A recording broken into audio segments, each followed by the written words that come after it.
Bonjour à tous, il y a quelques jours j'ai publié cet épisode. Je ne vais pas repréciser ce que j'ai dit dedans, il faut aller le voir pour comprendre ce que je vais dire. Aujourd'hui, je vous propose de répondre aux commentaires. Il y a un commentaire en particulier que j'ai beaucoup apprécié, une tentative de proposer quelque chose de pointu et de constructif, même si la personne n'est pas d'accord. Donc le commentaire dont je voulais parler, c'est celui-là. Mais avant, je vais éclater Teira Live, puisque lui, il parle mal. Donc lui, et j'avais prévenu, hein, si vous parlez mal, ça va mal se passer, hein. Non seulement la causalité est parfaitement définie et est un principe fondamental pour toutes les sciences pratiquées avec sérieux. Donc là, il y a déjà avec sérieux une hiérarchisation des sciences, ce qui est parfaitement malodorant et incompatible avec la méthode scientifique. Mais la langue française, comme toutes les autres, est bel et bien issue d'une série d'implications causales. Oh là là là là, le lecteur du Figaro et du journal du dimanche. Bon, définir la langue française comme ce que parlent les francophones et les francophones comme les gens qui... Ce n'est rien de plus qu'une bien mauvaise manière de... Ah oui, donc en fait, c'est... Mais pas du tout. Sarmandax a complètement épousé le message de... Non, non, bon, on voit que c'est un... C'est... Oui, oui, c'est un conservateur. Mais bon, alors je ne vais même pas répondre à cette partie-là, puisqu'il n'a rien compris. Il n'a même pas le niveau pour s'intéresser à la linguistique. Mais par contre, là, vous voyez, non seulement la causalité est parfaitement définie, et un principe fondamental pour toutes les sciences pratiquées avec sérieux, bah, la preuve que non, puisque nous avons plein de sciences et nous n'avons pas la définition de la causalité. Et puis quand vous faites des... Vous, vous pouvez aller vérifier, hein, vous pouvez trouver des forêts d'arbres aléatoires, des machines à vecteurs de support, des réseaux de neurones sur Internet gratuitement, même que vous travaillez sur MATLAB, Python et tout, il y a déjà des gens qui ont écrit des choses. À aucun endroit, ils utilisent la causalité, ça marche. Il n'y a pas du tout besoin de la relation de cause à effet. Et alors, donc lui, Teira Ivelo, là, il nous dit la causalité est parfaitement définie. Oui, c'est pour ça qu'il nous met un commentaire dans lequel il ne nous donne pas la définition, ce qui est un indice, hein. Donc j'en ai fait la remarque d'ailleurs, je lui ai dit, ben voilà, 91 mots de dans votre commentaire et vous ne donnez pas la définition. Donc je leur demande, par peur de devoir me lancer dans un cours de logique fondamentale dans lequel une section serait terriblement mauvaise plateforme. Alors là, tombe. Alors je comprends cette erreur. Terra Arrivello fait quelque chose que moi-même je suis passé par là. En fait, une confusion entre la relation de cause à effet, la causalité, on va dire, et un chapitre des mathématiques qu'on voit. Moi, j'avais vu ça en prépa PCSI au lycée du Mont-Durville. La logique fondamentale, là, Terra Arrivello est déjà en train de prendre la tangente. Il est déjà en train de fuir du débat parce que la logique, là, c'est pas la logique fondamentale d'ailleurs, c'est la logique élémentaire. Si tu veux jouer au con, on va jouer au con, hein. Si tu veux jouer, si tu veux jouer à prendre les gens de haut, on va jouer à prendre les gens de haut, hein. Donc, ce chapitre n'est absolument, il n'y a aucune définition de la causalité en logique élémentaire. Et en fait, c'est, c'est normal puisqu'on parle beaucoup dans ce chapitre d'implication. C'est normal de faire le lien avec la causalité, mais en fait, non. En fait, ce chapitre de physique n'a pas la prétention de définir la causalité. C'est pas de ça dont il parle. Il parle de logique élémentaire, de distribution, d'implication logique, et ça concerne plus, en fait, je crois, hein, ça concerne plutôt, en termes d'application, c'est pour faire de l'informatique. Et en plus, c'est pour faire de l'informatique classique par rapport à l'informatique quantique. Et je ne sais pas si tu vis dans une grotte, Teira Arrivello, mais tu as dû entendre parler, oui, tu as dû entendre que les performances de l'informatique quantique étaient bien supérieures, sans commune mesure, avec les performances de l'informatique classique. Oui, ce qui démontre bien que l'informatique classique serait fausse, en fait, serait basée sur des... Ça marchouille, mais nous avons des pertes de performance parce que nous avons beaucoup d'approximations dans notre manière de penser les tests de vérité, les tables de vérité. Et est-ce que j'ai besoin de t'expliquer le lien entre les tables de vérité et les implications logiques? Je pense que non. Mais il dénonçait rien du tout à Sermendax. À Sermendax, dénoncer la présence problématique de tautologie? Non. Non, justement. C'est ça que je te dis. Il fait des... À Sermendax, et Vled Tapas, on fait la petite boutique des erreurs, là. et ils n'ont pas percuté que la linguistique était, ça rentrait dans les exemples caricaturaux qu'ils prétendaient dénoncer. Parce qu'en fait, quand vous dites, mais je l'ai déjà dit, quand vous dites corrélation n'implique pas causalité, c'est un truc que Vled Tapas, Sacermandax, bien d'autres, et c'est pas les seuls, hein. Une grande partie de la sphère, on va dire, zététique, des influenceurs, hein, c'est des gens qui ont une influence, hein, ils répètent corrélation n'est pas causalité avec une velléité de santé intellectuelle. Oui, mais sauf que quand tu dis corrélation ne veut pas dire causalité, corrélation n'implique pas causalité, tu es en train de comparer un objet mathématique, la corrélation, à la causalité qui n'est pas un objet mathématique. Donc tu te sabordes toi-même ton intelligence alors que tu es précisément en train d'essayer d'évangéliser. Je ne sais pas si vous vous rendez compte du caractère prétentieux de la démarche. Il y a une bonne intention à vouloir dire non, la Lune n'a pas d'importance si vous faites votre potager, tout ça. Moi, je suis plutôt d'accord. Et en fait, le remède est pire que le mal, parce qu'en fait, tu es en train de bananer la personne avec la causalité. La causalité n'est pas un concept scientifique, c'est un concept théologique. Bon, voilà. Et donc, voilà, toujours pas de définition. Voilà, un indice de plus que la causalité n'existe pas, là. Il a dit que ça existait parfaitement. Il essaie une deuxième, il essaie de partir, de prendre la tangente en partant sur le chapitre de logique élémentaire. C'est pas ce dont on parle. On parle de la relation de cause à effet. Il essaie une autre fois de prendre la tangente en disant ah oui, mais j'avais peur de l'écrire dans les commentaires. C'est bizarre, hein, tu aurais pu nous donner la référence d'un article scientifique. Je veux dire, si un scientifique a défini la causalité, c'est tellement énorme.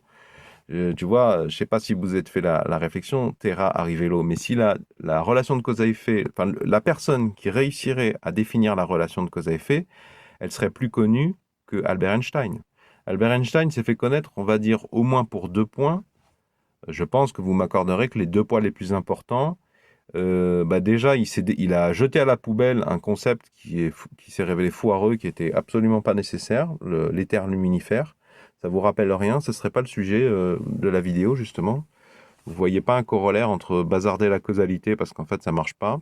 C'est nul et on a déjà des choses bien meilleures.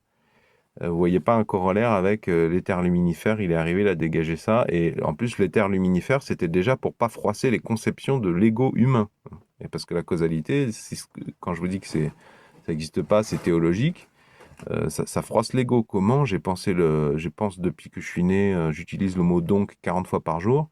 Et tu es en train de me dire que non seulement c'est pas vrai, ça froisse mon ego parce que l'humain a cette tendance à vouloir que la planète, la nature se plie, enfin les lois de la nature se plient à des conceptions.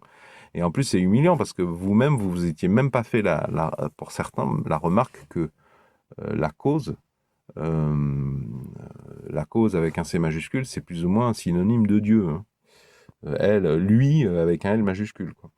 Bon, voilà, je considère que... Voilà, donc je vous laisse constater Terra Arrivelo, deuxième commentaire, toujours pas de définition. Vas-y, sors-nous la formule. Moi, je peux te donner, tu vas sur Wikipédia, tu tapes formule de la corrélation, tu vas tomber sur la virgule, une relation avec un signe égal. Voilà, c'est Bravey et Pearson qui ont défini ça. Vas-y, sors-nous l'égalité. Voilà, là, t'encules les mouches. Ben voilà, t'as échoué. Et donc l'autre, il nous dit... Merci, ces énoncés A et B ont l'air très simples. Qu'en pense le docteur Dufour? Oui, ben voilà, je viens de le dire. Et SB 5723, tu ne serais pas par hasard la même personne que Terra Rivello, mais qui saute au sus par hasard? Donc, on va attaquer, je pense, un commentaire qui m'avait vraiment d'être d'un niveau quand même plus intéressant. Je ne crois pas être d'accord avec vous. L'énoncé le français, c'est ce que parlent les Français implique juste que ce que l'on définit comme le français, c'est un ensemble des mots utilisés par les locuteurs à un moment donné. Là, ça va. Dans ce cas, qui est, je crois, celui défendu par Romain, ce n'est pas une contradiction de la causalité. En d'autres termes, l'usage de mots et de formules par des locuteurs se réclamant français et là nous oblige à considérer ces usages comme un tout formant ce qu'on appelle le français. Bon, là, il y a un verbe en trop dans votre phrase. Cause égale observation des usages, virgule, conséquence, définition de l'ensemble des usages. Bon, là, vous commencez à bifurquer. Donc, vous essayez de dire cause, c'est l'observation des usages, conséquence, définition de l'ensemble des usages. Bon, là, à brûle-pourpoint, je vous dirais déjà que vous essayez de déplacer le problème. Parce que là, euh, vous rajoutez 3 mots pour en définir un qu'on avait déjà du mal à définir. Vous utilisez le mot usage. Est-ce que l'usage est déjà décorrélé de la cause? J'en suis pas sûr. Parce que s'il y a déjà une corrélation, enfin une redondance, un recoupement entre cause et usage ou entre conséquence et usage, le fait d'utiliser le mot usage pour définir la cause et la conséquence, bah, vous allez vous répéter, on n'est pas sorti du sable, quoi. Vous employez, alors il manque une virgule entre les deux, vous, hein. Vous employez, ah non, pardon, vous employez à dire que le principe de causalité n'existe pas, et vous avez raison quand vous dites que la charge de la preuve est du côté de ceux qui affirment qu'elle existe. Ah, merci, bah déjà, merci. Cependant, vous vous tirez une balle dans le pied. Aïe, ça fait mal. Démontrer l'inexistence de quelque chose est virtuellement impossible dans bien des cas, tout au mieux très difficile. Oui, non, mais là, on se redit. C'est précisément au long de ça, démontrer l'inexistence de quelque chose, qu'existe la charge de la preuve, il me semble. C'est précisément. Vous venez de dire, la charge de la preuve, vous venez de reconnaître que la charge de la preuve hérite à ceux qui disent que quelque chose existe. Ici, la relation de cause à effet. Bon, là, vous rétro-pédalez, mais que sais-je, si ça se trouve, c'est fluide avec ce que vous allez dire, pardon. En l'occurrence, si le principe de causalité n'existait pas, cela impliquerait qu'on ne puisse trouver aucun exemple d'une cause qui entraîne un effet. Or, si je suis sur Terre, que je lâche mon stylo de la hauteur... Ah, pardon, je suis dans ma voiture et je suis sous un châtaignier, il y a du vent. Et ouais, visiblement, il y a une... Ouais, les branches sont chargées de châtaignes. Et je viens de m'en prendre une là, c'est pour ça que ça résonne bien. Il tombera toujours au sol, toujours. L'expérience étant répétable à l'infini pour autant d'expérimentateurs que l'on souhaite. Avec comme groupe témoin des gens qui ne lâchent pas le stylo démontrent bien que tant qu'ils tiennent le stylo, cela, lui, ne tombera jamais au sol, à moins... Alors, là, il me semble que vous confondez la gravité, justement, avec la relation de cause à effet. Et il me semble que vous avez des, cher ami, vous avez quelques temps de retard sur, justement, les travaux d'Albert Einstein, puisque Albert Einstein, justement, vous dit, il n'y a pas de cause, en fait. Albert Einstein n'a jamais eu besoin de la relation de cause à effet pour décrire précisément ce que vous êtes en train de parler. Vous êtes en train de parler de la gravité. Albert Einstein, donc, n'a pas réussi à définir totalement la gravité, mais il a déjà révolutionné sa vision en nous disant, déjà, je ne sais pas si vous avez percuté, mais la gravité, c'est un peu particulier puisque l'accélération est constante, il me semble, hein. Dans la nature, ça n'existe. J'ai pas de formation en physique, donc je marche un peu sur des œufs. Mais si vous voulez, les physiciens, ce qui les passionne, ce qui est passionnant dans le domaine de la physique, c'est est-ce qu'il existe une vitesse nulle? A priori, non. Sauf peut-être au degré Kelvin, puisque l'agitation des molécules bah, peut être vue comme une vitesse. Vous allez nulle part, mais en fait, vous bougez. Donc, la vitesse nulle n'existerait pas. Mais donc, on parle de borne de l'univers quelque part, parce que si la vitesse a une valeur minimale ou une valeur maximale, c'est des grandeurs physiques, on parle de constante, enfin de limitation de l'univers en fait. Et donc, est-ce que la vitesse peut avoir une vitesse maximale ou est-ce que la vitesse est infiniment grande? Non, puisque la célérité précisément, c'est qu'il n'existe pas de vitesse supérieure à la vitesse de la lumière dans le vide. Et je crois même que il n'y a pas de chose qui peut aller plus vite que la lumière dans aucune matière. Non, c'est faux, puisque déjà le son va plus vite que la... Enfin, je ne sais pas s'il va plus vite le son que la lumière. Est-ce qu'on peut dire que le son va plus vite que la lumière dans la matière? Je pense pas. Ou alors c'est hors sujet puisque la matière est opaque. Non, là vous êtes en train de... Votre exemple est mauvais, vous êtes en train de ramener à la gravité. Ensuite, vous donnez un exemple imaginatif, donc je ne peux pas trop le commenter parce que je pourrais vous dire que non. En fait, si vous lâchez un stylo, précisément dans la nature, non, il ne va pas tomber parce que dans la nature, il y a du vent. Le vent, qu'est-ce que le vent? Le vent, il y a les frottements qui interviennent dans le mécanisme du vent. Or, les frottements, ben, c'est la gravité. Donc, on tourne un peu en rond. S'il n'y a pas de gravité, hein, c'est ce que je veux dire. S'il n'y a pas de gravité, il n'y a pas de frottement, puisque c'est la gravité qui justement revient à dire est égale. Dans la formule, j'essaie volontairement de ne pas dire, hein, pour ceux qui m'ont compris, j'essaie de ne pas dire que c'est la gravité qui cause les frottements. Donc je vais employer une relation d'égalité. Comme PV est égal à NRT ou l'énergie cinétique est égale à la moitié de la masse qui multiplie la vitesse au carré. C'est des relations d'égalité et non pas des relations de cause à effet. Vous avez vu, vous avez remarqué. Et donc oui, donc la formule descriptive de la gravité, la meilleure qu'on ait, c'est celle d'Albert Einstein, justement. Les dernières versions qui sont la relativité, qui sont dans le chapitre intitulé Relativité générale, et qui sont incomplètes puisqu'elles sont incompatibles avec le quantique, ce qu'on observe à l'échelle quantique, et justement, il nous manque. Nous n'avons pas réussi encore à compléter les équations qui décrivent le mouvement brownien, je crois.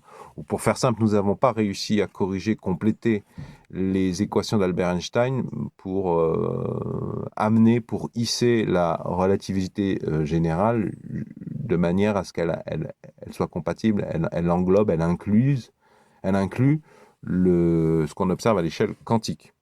Alors, je ne sais plus pourquoi je disais ça. Et oui, non, je vous disais, si vous lâchez un stylo, il ne tombe pas. Non, non.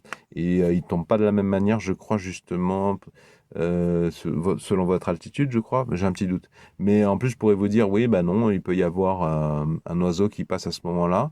Et vous allez me dire, tu prends des cas particuliers. Non, là, vous prenez un cas imaginatif. Justement, c'est vous qui avez décidé qu'il n'y aurait pas d'oiseau qui passerait au moment où je lâcherai le sol. Je lâcherai mon stylo, qu'il n'y aurait pas de vent pour décaler, mais il y a des vents. Hein. Moi, pendant ma thèse, j'ai connu le docteur Benoît Gineste qui a travaillé sur les îles Kerguelen quelques mois, et il me disait, c'est un délire quand même de t'apercevoir qu'il y a des endroits sur la planète où le vent souffle à l'horizontale, peut-être même vers le haut à certains moments selon la topographie. Donc en fait, c'est pas des. En fait, si vous me faites le procès je vous donne des exemples extrêmes, mais oui, mais justement les extrêmes, c'est obligatoire dans la nature. Vous observez la gaussienne, c'est bien comme ça un des indices pour lesquels nous savons que la relation de cause à effet n'existe pas. Si la relation de cause à effet n'existait pas, ça reviendrait à appliquer un seuil sur la gaussienne, la loi normale, pour obtenir un truc zéro qui passe à 1 de manière instantanée, comme un filtre passe bas ou passe haut ou passe bande qui aurait une restriction infinie, qui aurait une sévérité infinie, ce qui n'existe pas, entre parenthèses. Hein. En acoustique, les filtres sont beaucoup plus doux, mais je vais peut-être pas vous endormir avec ça, mais ceux qui ont des connaissances en acoustique, vous savez que quand on applique un filtre, quand on fait du traitement du signal, que ce soit scientifique ou qu'on fasse du mixage sonore, on n'applique jamais en fait un filtre de sévérité infinie. Et donc je vous disais, si vous appliquez un seuil sur une gaussienne, vous obtenez un truc qui ressemble à une fonction d'activation d'un neurone, et encore plus sévère encore que ça. Et ça, c'est pas ce qu'on observe dans la nature. On observe la gaussienne, justement. Et quand vous me dites les extrêmes, oui, mais vous avez compris que les extrêmes ne veulent pas dire irréels. Précisément, les extrêmes sont réels. Ils ont une existence récurrente. La gaussienne, la loi normale, c'est une observation scientifique que quel que soit ce que vous observez dans la nature, il y aura une distribution de type loi normale des valeurs. Et les extrêmes se définissent à ce qui n'est pas extrême, ce que je vais appeler le peloton, mais vous ne pouvez pas avoir de peloton sans les extrêmes. Si vous dites, mais d'ailleurs, je crois que là, je suis en train de faire plaisir au docteur Lee Nguyen Huang, je crois, parce qu'il avait parlé de ça quand il avait parlé de alpha. Le docteur Lee Nguyen Huang, je crois, il fait partie, vous m'accorderez, qu'il fait partie, il me semble, des gens qui tirent la sonnette d'alarme. Attention, il y a toute une partie de la littérature scientifique qui n'est pas fiable, voire fausse, ou en tout cas, on ne devrait même pas la lire, parce qu'en fait, risque alpha 0,5%, c'est nul. Je vous renvoie vers son travail. Qu'est-ce que je veux dire, c'est que prenez un échantillon qui correspond à une loi normale, ce qui vous intéresse, que ce soit la taille des humains, la taille du culmen de la poule sultane. Donc vous avez une loi normale Donc, on va retrancher les extrêmes si d'aventure vous me diriez que mes exemples sont extrêmes, mais vous ne vous en sortirez pas comme ça parce que si vous retirez, donc on va dire 10% ou 20% des individus les plus extrêmes, des valeurs les plus extrêmes, bah, ce qui n'était pas extrême, ce qui était dans le peloton devient vos extrêmes. Vous ne pouvez pas vous en débarrasser, ça ne marche pas comme ça. Voilà, vous n'avez toujours pas modifié la forme de la gaussienne. Donc, en somme, cause égale lâcher le stylo, conséquence, le stylo tombe vers le sol, validation d'une causalité et non pas d'une corrélation. Non, pas du tout. Là, vous êtes en train... la corrélation, pour définir la corrélation, Bravey et Pearson se sont sortis les doigts du cul pour faire une relation, c'est des liens d'égalité entre des variables, des valeurs. Là, vous nous dites, vous nous torchez le truc, là, cause égale lâcher le stylo, conséquent, le stylo vers le sol, avec un exemple imaginatif complètement anaturel, complètement en dehors de l'univers. Là, vous faites une expérience de pensée, mais vous êtes complètement en dehors de l'univers. Vous nous faites des commentaires sur une situation qui n'existe pas, dans un univers imaginatif, donc c'est facile. Non, mais si vous voulez définir la relation de cause à effet, vous faites comme la formule de la corrélation, vous me donnez la formule de la causalité. Voilà. Et puis quand vous me ferez signe, quand vous aurez percuté que c'est en fait ce qu'on appelle la CP ou la NOVA, en fait. Hein. Je ne vais pas expliquer ce que sont la CP ou la NOVA, puisqu'il me semble que si vous regardez cette vidéo, c'est que vous avez déjà le niveau de le savoir, ou de vous en douter, ou d'aller vérifier sur Wikipédia. Ce simple exemple démontre à lui seul qu'affirmer que le principe de causalité n'existe, je suppose que vous avez oublié le mot pas, est un énoncé erroné. Bon bah dis donc. Encore une fois, hein, donc je vous disais, si vous définissiez, cher ami, si vous étiez capable, hein, l'humain qui serait capable de définir la relation de cause à effet, ce que je vous disais, il serait plus puissant qu'Albert Einstein. Parce qu'en fait, si vous définissez la relation de cause à effet, ça revient, il me semble, à dire, hein, pour ça j'en suis sûr à 99,5%, si vous êtes capable de définir la relation de cause à effet, en fait, vous êtes capable de prédire le futur. Excusez du peu. Ça voudrait dire, cher ami, concrètement, là, vous qui prétendez que vous avez défini avec votre exemple que la causalité existe, voire peut-être... Alors déjà, est-ce que vous fouillez une partie du débat, puisque moi je demande, allez-y, sortez-moi la relation de cause à effet, et là, peut-être que vous partez un petit peu déjà sur le côté, vous fuyez un peu en vous rabattant sur, je vais défendre que la causalité existe. Bon. Mais ça pose un problème. Quelque chose existerait, mais on l'aurait toujours pas vu, quoi. Parce que si vous me dites ça existe, mais on n'a pas la formule, oui.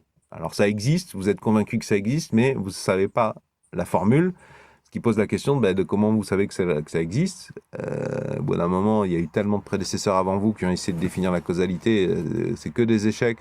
C'est pas inintéressant parce que ça aboutit quand même à des choses intéressantes, des formules utiles. Peut-être comment vous l'expliquez tout ça et comment vous savez que quelque chose existe alors que vous ne savez pas sa formule. On ne peut pas le tester. Qu'est-ce que je voulais vous dire? Oui, le scientifique qui serait capable, enfin le scientifique, l'humain qui serait capable de sortir la formule de la causalité, il serait capable, je lui donne 5 euros, il va sur De Giro, le site internet de Giro, il se crée un compte titre, et en quelques semaines, il est capable de transformer ces 5 euros en 5 milliards, puisqu'il est capable, il aura un avantage compétitif infini sur la totalité des autres personnes qui sont en bourse. Il serait capable de prédire avant tout le monde la météo, mais aussi les fluctuations des valeurs. Vous voyez ce que je veux dire? Et il y a un autre problème, c'est qu'on va arriver à... Je ne sais pas si vous avez vu le débat d'Acermandax avec un abbé là, homophobe. Là. Euh, Ils ont beaucoup parlé de l'exemple de la pierre. Vous savez, une des manières dont on sait que Dieu n'existe pas est une idée franchement ridicule. C'est, bon, déjà, alors Dieu existerait, mais en plus, il en aurait quelque chose à foutre des Homo sapiens sur la planète Terre, ce qui est déjà marrant, naïf. Mais alors, en plus, Dieu, s'il est capable de tout, puisqu'il serait la cause de tout, il peut causer, déjà Dieu, alors je pourrais vous poser la question, oui mais alors Dieu existerait, d'accord, mais qu'est-ce qui aurait causé Dieu? Voilà, premier problème. Et alors, autre problème, la pierre, oui alors Dieu pourrait créer une pierre qui ne pourrait pas s'élever s'il peut tout, mais s'il peut plus soulever la pierre en question, il n'est plus la cause de tout. Et puis je choisis ce moment pour vous rappeler, oui, C'est ce que je vous dis, la relation de cause à effet, c'est un concept théologique. La cause avec un C majuscule, c'est l'autre nom de Dieu. Dieu, c'est par définition, même pour ceux qui ne sont pas catholiques ou qui trouvent le catholicisme, le judaïsme, le christianisme, l'islam ridicule, mince, j'ai perdu ce que je voulais dire. Même pour eux, effectivement, là, les francs-maçons qui pensent plus en termes de grand architecte, Dieu, c'est la réponse à pourquoi tout ça. C'est l'initiative de quoi tout ce que j'observe? C'est la volonté de qui? Oui, qu'est-ce qui est la cause de tout? Voilà.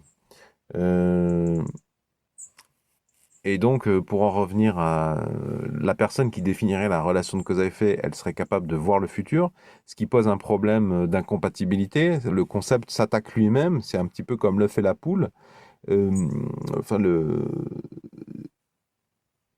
c'est-à-dire que si vous voyez l'avenir, hein, si vous êtes capable de voir l'avenir, à ce moment-là, vous êtes capable de prendre des mesures pour utiliser votre formule de la relation de cause à effet. Vous utilisez la formule de la causalité pour diriger, pour échapper à ce qui va se passer. Mais ah oui, mais alors à ce moment-là, vous venez de dire que il y a quelque chose, la causalité existait, donc quelque chose allait avoir lieu, et vous avez utilisé la causalité pour qu'elle n'ait pas lieu.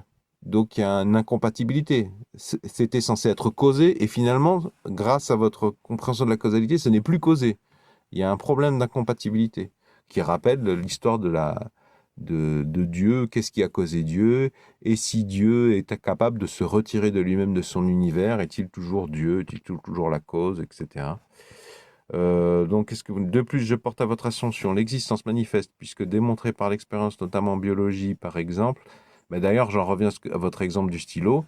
Oui, non, un autre indice que la relation de cause à effet n'existe pas et que votre exemple du stylo n'est pas bon, outre le fait qu'en fait il parle de gravité, c'est donc la gaussienne et les probabilités conditionnelles. En fait, la probabilité, en science, on va plutôt réfléchir sur la probabilité que votre stylo touche le sol dépend de la probabilité que vous avez touché le sol, mais dans l'équation, donc ça va être une équation de type, une relation d'égalité, encore une fois, et dans votre relation d'égalité, il faut imaginer, on va dire, probabilité que le stylo touche le sol est égale à la probabilité du lâcher du stylo, qui multiplie ou qui est additionné de la probabilité du vent, de la probabilité d'un tremblement de terre, que la probabilité de la gravité aussi, hein. Si j'annule la gravité, lâchez votre stylo pour X ou Y raison.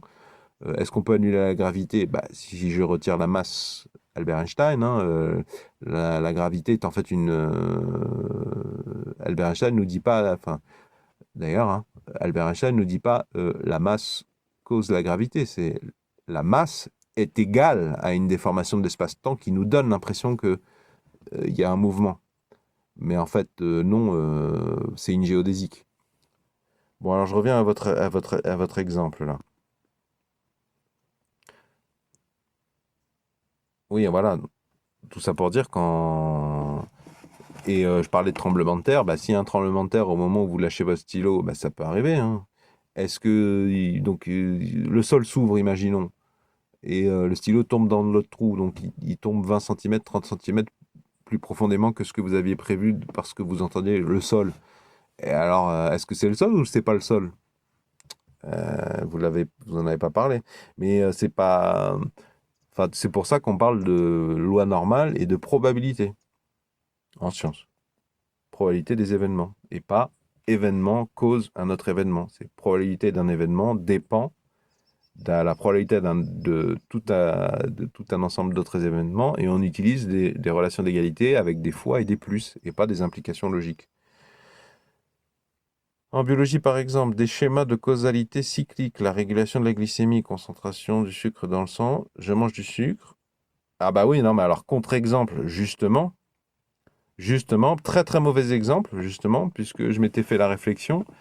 Justement, les hormones, les interactions hormonales, sucre, glucagon, LH, GnRH, tout ça, très mauvais exemple, testostérone, puisque les effets, ce que vous appelez les effets, en fait, les variations de sucre ou les variations d'utilisation d'un organe il y a des effets de seuil, en fait. C'est-à-dire que quand vous augmentez le glucagon ou l'insuline dans le sang, ça va dégager, ça revient à dire que les organes concernés qui portent les récepteurs des hormones vont varier avec telle tendance, sauf qu'en fait c'est faux parce qu'à partir d'un certain seuil, ils varient dans l'autre sens.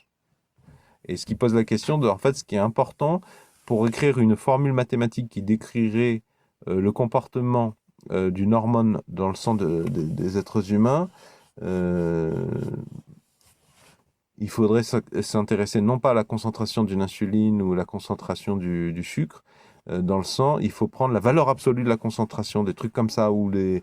enfin, justement, très très mauvais exemple. C'est le chapitre qu'on appelle boucle. Dans les schémas hormonaux des êtres humains, les hommes ou les femmes, vous avez les boucles de rétroaction positive ou rétroaction négative, et parfois sur la même hormone. Sur la même hormone dans le sang, tant que c'est en dessous d'une valeur seuil, c'est rétroaction positive, donc une amplification. Et à un moment donné, ça atteint une valeur seuil, et c'est l'inverse qui se pose. Ça devient une boucle de réaction, de boucle rétroaction négative. Donc très mauvais exemple, justement, puisque ça montre bien que ça cause pas. Ça cause pas, c'est plus complexe que ça. Bon, je passe du coup, hein, parce que tout votre exemple est mot. Alors la causalité n'existe pas. Non, mais c'est pas un argument, c'est comme votre stylo. En fait, on va pas dire ça, on va dire la probabilité de l'augmentation du sucre dépend de la probabilité de l'augmentation de telle hormone, plus la probabilité d'autre chose, plus la probabilité d'autre chose, plus trois petits points, une infinité de... En plus, vous le savez très bien, puisqu'il y a les diabétiques. Les diabétiques sont des exemples, donc en plus, vous avez les diabètes de type 1, de type 2, et justement, vous avez vu, alors on met ça sous le même diabète, le même mot diabète, mais ça serait pas la même cause. Oui, bon, alors raison de plus pour dégager le mot cause en fait, hein.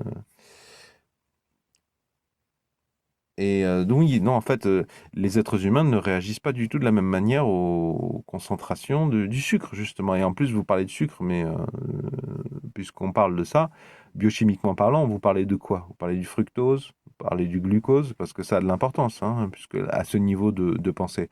Mais c'est le même exemple que, enfin, vous savez bien qu'il y a une partie de la population noire en France qui souffre d'anémie falciforme, et ce qui pose des gros problèmes d'assimilation, justement, des substances nutritives qui sont dans notre environnement. Alors, vous me parlez du sucre, moi je vous parle de l'oxygène, mais tout ça est lié en réalité. Et alors on fait quoi alors les noirs? Alors, oui, les noirs qui souffrent d'anémie falciforme, c'est la gaussienne en fait. Ils sont pas dans le peloton, ils sont un peu excentrés par rapport au peloton. C'est un très mauvais exemple que vous avez donné. Ah, voilà, vous me parlez vous-même de boucle rétroactive, ok. Ce n'est pas parce qu'on définit comme étant un phénomène nommé cause produit qu'un effet n'aura jamais d'impact sur une cause.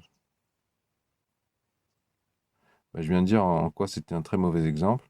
Puis encore une fois, si vous pensez que la causalité existe, sortez-moi la formule. Je veux dire, il est où l'article scientifique? Toutes les formules, la PV égale NRT, les équations browniennes, tout ça, il y a des articles scientifiques. Où est l'article scientifique qui parle de ça? Voilà, je veux dire, arrêtez, donnez-moi le titre dans Google Scholar. D'ailleurs, allez sur Google Scholar, comme ça. L'avantage sur Google Scholar, je trouve, c'est qu'on peut jamais perdre notre temps. On apprend toujours des trucs, voilà. Mais au lieu de tergiverser 50 ans, filez-moi les refs de la définition de la relation de cause à effet. Et entre parenthèses, si vous comprenez si bien la relation de cause à effet, vous devriez être le maître de l'univers, hein, puisque vous auriez un super pouvoir, celui de voir le futur, hein. Je vous rappelle quand même qu'on n'arrive déjà pas à prévoir avec certitude la météo la veille pour le lendemain, hein. Un petit rappel de l'état de l'art des connaissances scientifiques appliquées, hein. Eh bien, merci en tout cas pour ce commentaire constructif. À bientôt pour continuer le débat. Si vous avez apprécié, est-ce que vous pouvez mettre un pouce vers le haut, s'il vous plaît? Est-ce que vous pouvez mettre un j'aime? À bientôt.